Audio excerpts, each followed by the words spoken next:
What's coming up on Sunday? Dun, dun, doo-doo-doo, dun, doo-doo-doo. Got some stills of Dany and Drogon. It's basically the same scene that we see in trailer number 2, except the lighting here doesn't suck. They usually try to have the dragons in each of the season openers just to start off big. I don't think it's a secret that the budget for this show has reached mountain level proportions. So yeah, the more money there is for special effects, the more dragon screen time we get. Now, Rhaegal and Viserion, those are the other two dragons that belong to Dany, are still locked up. So this season, I think, is mostly going to be about Drogon. I don't even know we're going to end up seeing the other two, honestly. But more about dragons in a bit. HBO had this huge premiere a while ago. The actors were there, members of the press were there. There's already some reviews of episode 1, season 5 online, if you want to look into that.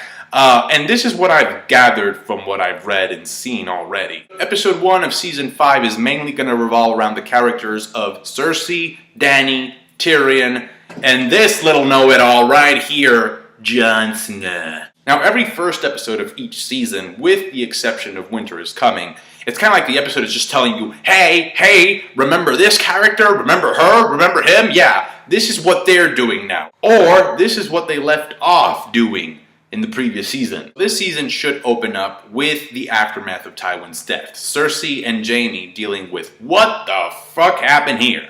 You know, and where do we go from here? Because remember, Tywin was basically the one pulling all the strings. And that power, now that he's gone, you would think it would go to Cersei. Because she's still Queen Regent, right?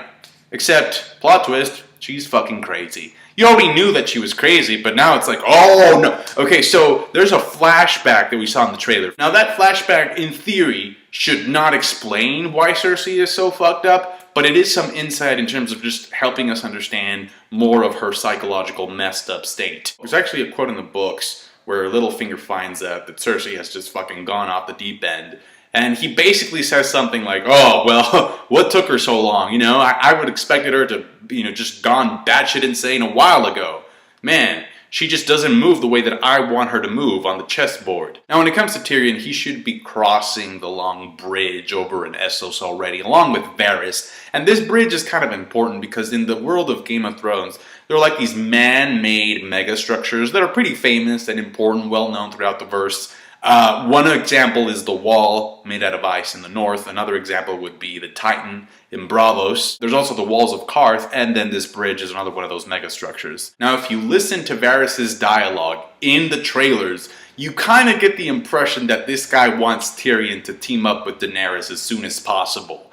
And I'm only mentioning this because the creators recently said that the show will spoil portions or sections of the upcoming books. I mean, they're gonna reach the same ending as the books, but they're not taking the same path to get there. What I think is gonna be sped up, that is kind of it's a slow building up, it's slowly progressing in the books, is the Dany and Tyrion team up. And I actually think this is a good thing because, just hear me out, I think the sooner Dany and Tyrion form an alliance, alright? The sooner Dany can get her ass back to Westeros and start invading shit. I've read a lot of stuff from a lot of people that basically state that Varys, from the beginning, was betting on the Targaryen horse. Like, he wants a Targaryen on that throne, no matter what. I don't know why, but I do think this storyline is something that the show is gonna,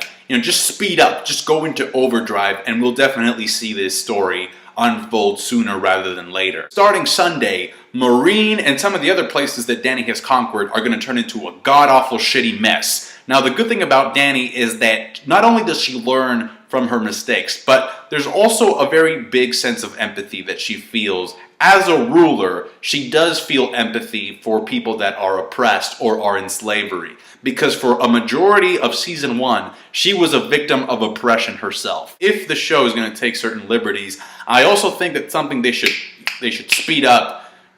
In my opinion, I would really like to see the threat from the north coming in. Like, just, this army of White Walkers in white. Which brings me to Jon Snow. So, there is a very interesting conversation that happens between Jon and Stannis. And I think it should have been in the finale of last season, but there just wasn't enough time. So hopefully they include it in this opener. I'm not going to spoil too much, but it's basically, Stannis basically tells Jon, hey Jon, your pops, Ned, I thought he was a cool guy. You know, I didn't have a lot of contact with him, but from what I knew, he was a cool guy. I respect him. And it's basically Stannis offering something to Jon that he's never had the possibility of getting before. Stannis basically says, if you help me, I help you, we help each other, I take the throne, and you may get something that I know you might like. There is a secondary character related to the North that ends up dying. Again, it's a secondary character, minor character. Like, his role used to be important, but now that certain things have happened in the story, you know, he's not really that. I can understand why they decided to kill him, even though, as far as I know, he doesn't die in the books yet. Let me know if you know who I'm talking about, because I don't want to spoil people. I just want to end talking about dragons. So last year there was an article, pretty entertaining article that somebody wrote, basically comparing dragons, the size of dragons in fantasy, and they had this chart. I'll leave the link to the article in the description, but basically it starts off from like a Mushu, from Mulan to like Charizard, and then it just works its way up. That green circle that I have placed there, that's Shenron, and then that orange circle, that's Smaug from The Hobbit, or Smaug.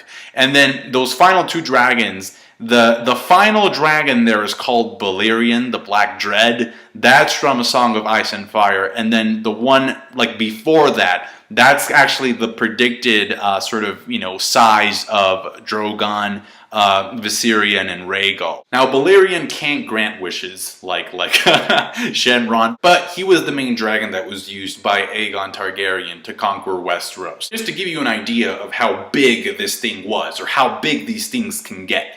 This dragon, whenever he flew over a village, his wingspan would cover up the sun. So the people in the village would be like, oh shit, it's nighttime? What the fuck? No, it's not nighttime. It's still day. It's just the dragons flying up above. And then the villagers probably got incinerated. Now, I'm not saying that Dany's dragons will be as big as this, but they do have, technically speaking, they should have the genetic potential to reach that size. Saying that I'm excited about this would be as redundant as saying that a baby is cute, even though there are some pretty, like, not so nice looking babies.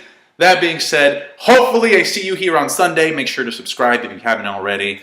For Game of Thrones, catch you guys later. Like the video if you did. Bye. Also, one bit of final news.